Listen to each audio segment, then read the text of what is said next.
acting সবৰে acting মানিছো কিন্তু দেই সেইটো দুইটিং হৈ গৈছে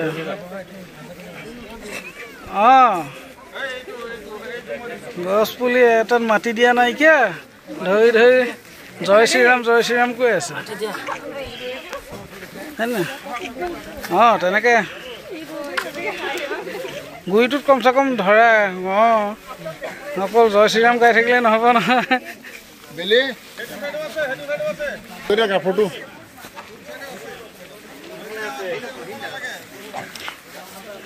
এনে গাতাই নাই কই খুলি তৰা সেইটো হে সুন্দৰ বেলিৰ লগত এনি হইছে হেডৰ লগত মিঠাই বই থানিছে স্যার আপনি নামাজত যাও স্যার নামাজত যাও এপনে সোয়া বলে ও বেলি আছে গাত আছে বলে গাত করি তোর ফালে উঠাবা স্টাফ সব উঠাই দিও স্যার সব লোক বিজুলি লোক বহুত দূর পায় হ্যাঁ রবা একফালে যাবা এবারে সো আইবলে ফটো এক্সটেন্ড করে দিছো হ্যাঁ কোন হাতখন দি থাকে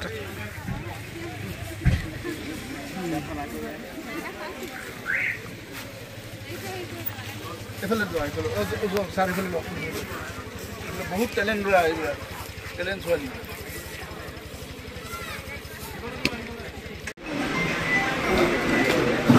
রুবাইয়া বেগম ছাত্রী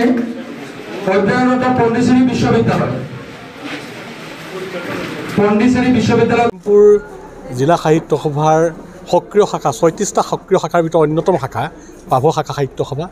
আজি ইতিমধ্যে পাভ শাখা সাহিত্য ২৫ বছৰ অতিক্ৰম কৰি ৰূপালী জয়ন্তী বৰ্ষত ভৰি দিছে আৰু তেখেতলোকৰ আজি এই ৰূপালী জয়ন্তী বৰ্ষৰ প্ৰথম কাৰ্যসূচী তেখেতলোকে শুভাৰম্ভণি কৰিছে গছপুলি ৰোপণেৰে আৰু এই গছপুলি ৰোপণ কৰা তেওঁলোকৰ এটা ব্যতিক্ৰমী অনুষ্ঠান হৈছে যে এই অঞ্চলৰ যিসকল কৃতি ছাত্ৰ ছাত্ৰী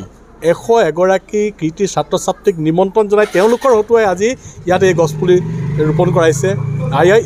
এই গছপুলি ৰোপণ কাৰ্যসূচীত লখিমপুৰ জিলা সাহিত্য সভাৰ সন্মানীয় সভাপতি সম্পাদক প্ৰমুখ্যে উদযাপন সমিতি পাভ শাখা সাহিত্য সভাৰ সকলো বিষয়ববীয়া আৰু এই অঞ্চলৰ সকলো গণ্যমান্য ব্যক্তি তথা প্ৰাক্তন শাখা সাহিত্য সভাৰ বিষয়ববীয়াকে ধৰি সকলোৱে আজি এই কাৰ্যসূচীত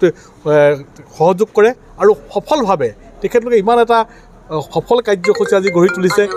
এই কাৰ্যসূচীটো সঁচাকৈ আজি আমি গৌৰৱান্বিত হৈছোঁ বিশেষকৈ এই শাখা সাহিত্য সভা যিখন ইয়াত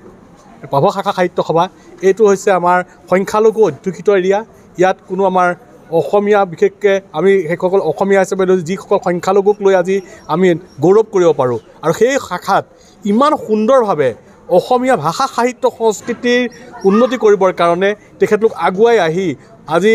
ৰূপালী জয়ন্তী বৰ্ষটো ইমান সুন্দৰভাৱে ৰূপায়ণ কৰিবলৈ তেওঁলোকে প্ৰথম কাৰ্যসূচী গছপুলি ৰোপণেৰে বিশেষকৈ আমি যিসকল ছাত্ৰ ছাত্ৰী আজি সাহিত্য সভাৰ প্ৰতি অনীহা বুলি ক'ব বিচাৰোঁ তেনেকুৱা ছাত্ৰ ছাত্ৰীসকলক যিসকল দিল্লী বিশ্ববিদ্যালয়ত পঢ়ি আছে যিসকলে কাজাকিস্তানত পঢ়ি আছে সেই বাংলাদেশত পঢ়ি আছে ইয়াৰ বিভিন্ন ভাৰতবৰ্ষৰ বিভিন্ন বিশ্ববিদ্যালয়ত অধ্যয়ন কৰি থকা সেই ছাত্ৰ ছাত্ৰীসকলক আজি একত্ৰিত কৰি তেখেতসকলে যিটো গছপুলি ৰোপণ কাৰ্যসূচী গ্ৰহণ কৰিলে ইয়াৰ দ্বাৰা আমি কিন্তু আজি গৌৰৱ অনুভৱ কৰিছোঁ আৰু এটা কথা ক'ব পাৰোঁ আমি ভৱিষ্যত প্ৰজন্মই এই উঠি অহা প্ৰজন্মই অসমীয়া ভাষা সাহিত্য সংস্কৃতি ৰক্ষাৰ ক্ষেত্ৰত নিশ্চয় আগুৱাই যাব আৰু যদি এনেদৰে সকলো শাখা সাহিত্য সভাৰ পৰা ছাত্ৰ ছাত্ৰীসকলে এনেকৈ উলিয়াই আনিব পাৰে তেতিয়াহ'লে আমি কিন্তু অসমীয়া ভাষাটো অসমীয়া সাহিত্য সংস্কৃতি আৰু আগুৱাই যাব বুলি আমি আজি কিন্তু বুকুত আঠি ক'ব পৰা অৱস্থাত আহিছোঁ লাইক বহুত ভাল লাগিছে যে সিহঁতে আমাক ইনভাইট কৰিলে ইমান এটা ডাঙৰ প্ৰগ্ৰামত because planting 101 trees is not a small thing